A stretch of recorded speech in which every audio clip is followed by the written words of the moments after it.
Panorama group, जो सोचता है वो करता है। बिहार में जब चुनावी बिगुल फूंका जा चुका है, चुनाव की तारीखों का ऐलान हो चुका है, अब तक आपने देखा होगा कि कहीं भी किसी भी तरह से आपको नज़र नहीं आ रहा होगा कि राजनीतिक दल और गठबंधन के बीच में सीट शेयरिंग का समझौता पूरी तरह से फिट नजर आया हो। सिर्फ हवा हवाई है और कयासों का बाजार गर्म है।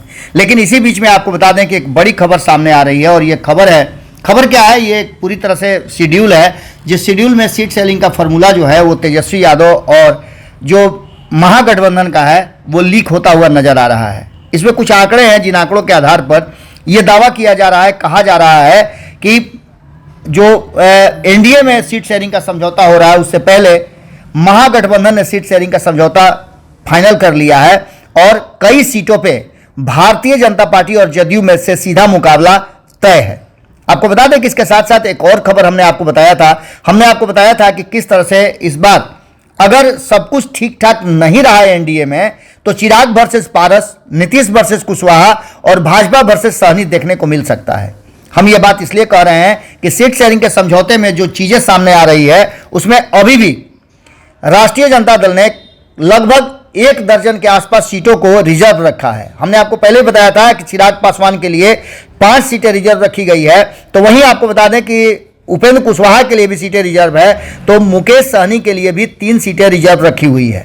आपको बता दें कि पिछले जो 2019 का चुनाव हुआ था, उस चुनाव से ये चुनाव थोड़ा अलग होने जा रहा है। एक तरफ जहां राम मंदिर को लेकर के और राम मंदिर के जहाज पर सवार होकर भारतीय जनता पार्टी ने 400 सीटों का दावा कर दिया है, तो वहीं बिहार में अभी भी मामला उलझा हुआ है। पिछली बार आपने जिस तरह से देखा था कि कई जो चुनाव हैं उसमें अलग अलग तरीके से आपको हम आंकड़ों में समझाते हैं। तो सबसे पहले हम आपको बता दें कि जो अभी वर्तमान में महागठबंधन है या इंडिया गठबंधन इसको कह लीजिए, उसमें जो सीपीएम है वो किस तरह से किस साल में किस तरह से चुनाव लड़ा था। हम 2019 से लेकर 2004 तक की अगर बात करें तो सीपीएम बिहार में 1 सीट पर चुनाव लड़ा था, एक भी नहीं जीत पाया था। 2009 में भी 3 सीट पर चुनाव लड़ा था, कोई जीत हासिल नहीं हुई थी। 2014 में भी 2 सीट पर चुनाव लड़ करके कुछ नहीं प्राप्त हुआ था। तो वहीं 2019 में भी 1 सीट पर चुनाव लड़ करके सीपीएम एक भी सीट नहीं जीत पाया था। जैसा कि आप जानते हैं 2019 का रिजल्ट क्या हुआ था, सिर्फ मात्र 40 में से 1 सीट कांग्रेस जीत पाई थी। अगर बात करें इसमें सीपीआईएमएल का, तो सीपीआईएमएल 2004 में 21 सीट पर चुनाव लड़के कुछ नहीं प्राप्त किया था। 2009 में भी 21 सीट पर लड़ा था, 2014 में भी 21 सीट पर लड़ा था, लेकिन एक भी सीट प्राप्त नहीं हुई थी। तो वहीं 2019 में 4 सीट पर चुनाव लड़ा था और एक भी सीट प्राप्त नहीं हुई थी।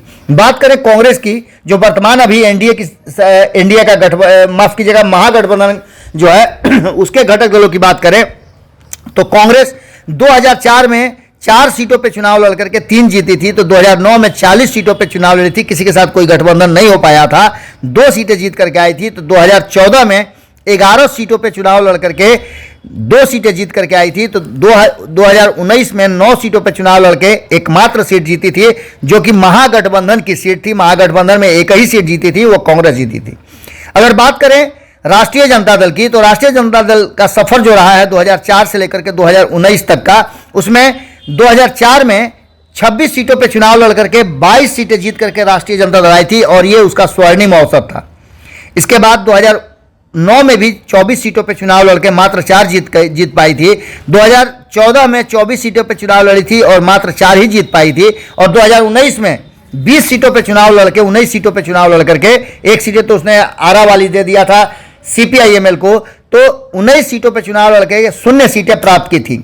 इसके साथ साथ आपको बता दें कि जो वर्तमान परिस्थिति बनी है उसमें कांग्रेस के खाते में जो पटना साहिब, औरंगाबाद, सासाराम, नरकटियागंज, कटिहार, किशनगंज, मुजफ्फरपुर, वैशाली की सीटें दिए जाने की संभावना व्यक्त की जा रही है, जबकि पूर्णिया की सीट को कांग्रेस कोटा में शामिल करते हुए महागठबंधन की ओर से इस पर पप्पू यादव को चुनाव लड़ाने की बात कही जा रही है, लेकिन अभी तक इसका कोई फाइनल नहीं हुआ है। इसके साथ साथ आपको बता दें कि जो सीटें सीधे मुकाबले वाली सीटें नजर आ रही है, उसमें हमने पहले भी आपको बताया था कि यदि चिराग पासवान, चूंकि हाइपोथेटिकल ये है, लेकिन अगर चिराग पासवान से कड़ी मुकाबले की बात की जाए तो पशुपति कुमार पारस यदि महागठबंधन में आ जाते हैं तो हाजीपुर, वैशाली, जमुई, खगड़िया और समस्तीपुर ये सीटें हैं जहां सीधा मुकाबला चिराग पासवान वर्सेस पशुपति कुमार पारस हो सकता है और इसकी संभावनाएं ज़्यादा नजर आ रही हैं, क्योंकि कहीं ना कहीं राष्ट्रीय जनता दल को भी एनडीए से बदला लेने का एक बड़ा मौका मिलेगा, क्योंकि नीतीश कुमार के जाने के बाद एनडीए काफ़ी टसन में चल रही थी। तो वहीं आपको बता दें कि अगर उपेंद्र कुशवाहा के साथ भी डील फाइनल नहीं हुई तो उनके लिए भी काराकट, सीतामढ़ी, सुपौल, वाल्मीकि नगर और जहानाबाद की सीटें नीतीश कुमार के विरुद्ध लड़ने के लिए कहीं ना कहीं तैयारी की जा सकती है महागठबंधन की तरफ से। तो वहीं मुकेश सहनी से अगर डील नहीं होती है और मुकेश सहनी महागठबंधन का हिस्सा बन जाते हैं तो मुजफ्फरपुर, दरभंगा और महाराजगंज की सीटें उनको दी जा सकती हैं, जहां सीधा मुकाबला उनका भारतीय जनता पार्टी से होगा। अब ऐसी स्थिति में आप समझ सकते हैं कि जो सीटें सीधे मुकाबले वाली है उसमें जदयू से सीधा मुकाबला होगा। इनमें पाटलिपुत्रा, बक्सर, गोपालगंज, ये ऐसी सीटें हैं जहां भाजपा और जदयू से सीधा मुकाबला हो सकता है राष्ट्रीय जनता दल का। पाटलिपुत्रा, बक्सर, गोपालगंज, छपरा, मोतिहारी, बेगूसराय, अररिया, उजियारपुर सहित अन्य सीटों पर भाजपा के साथ राजद का मुकाबला होगा। जदयू के साथ नालंदा, जहानाबाद, पूर्णिया, मधेपुरा, बांका, मुंगेर, सीतामढ़ी, शिवहर व अन्य सीटों पर ये राजद के साथ मुकाबला हो सकता है। इन सारी बातों को लेकर के एक बात तो साफ नजर आ रहा है कि जिस तरह से सीट शेयरिंग के समझौते को लेकर के ये बातें चल रही है उसमें कहा यह जा रहा है कि 2004 से भी अधिक सीटें, सबसे ज्यादा 28 सीटों पर राजद चुनाव लड़ सकती है अगर गठबंधन में पशुपति कुमार पारस, उपेंद्र कुशवाहा और मुकेश सहनी नहीं आते हैं तो सबसे अधिक सीटों पर इस बार चुनाव लड़ने का रिकॉर्ड बना सकती है राष्ट्रीय जनता दल। महागठबंधन में सबसे ज्यादा 28 सीटों पे ये कहा जा रहा है, 25 से 30 सीटों के बीच में ये कहा जा रहा है कि राजद अपने खुद चुनाव लड़ेगी और कड़ी टक्कर देगी। अब क्या होता है ये तो आने वाला वक्त बताएगा, लेकिन जो फॉर्मूला है वो कहीं ना कहीं अब धीरे धीरे पब्लिक डोमेन में आना शुरू हो चुका है। जुड़े रहिए भारत लाइव के साथ। बहुत बहुत धन्यवाद। पनोरमा ग्रुप, जो सोचता है वो करता है। अगर ये वीडियो पसंद आई और वह बिहार के राजनीति और बिहारियत से सरोकार रखेनी तो सब्सक्राइब बटन दबा के चैनल के सब्सक्राइब कर ली। ओजे एगो घंटी बा, ओकरा बटन दबा देला से कुल सटीक और मारक खबर रुआ मुफ्त में मिल जाई। अगर रुआ पत्रकारिता के हमनी के नया प्रयोग में सहयोग कर चाहतानी तो ज्वाइन बटन दबा दी। पेटीएम नंबर नोट कर ली 9386816700। धन्यवाद।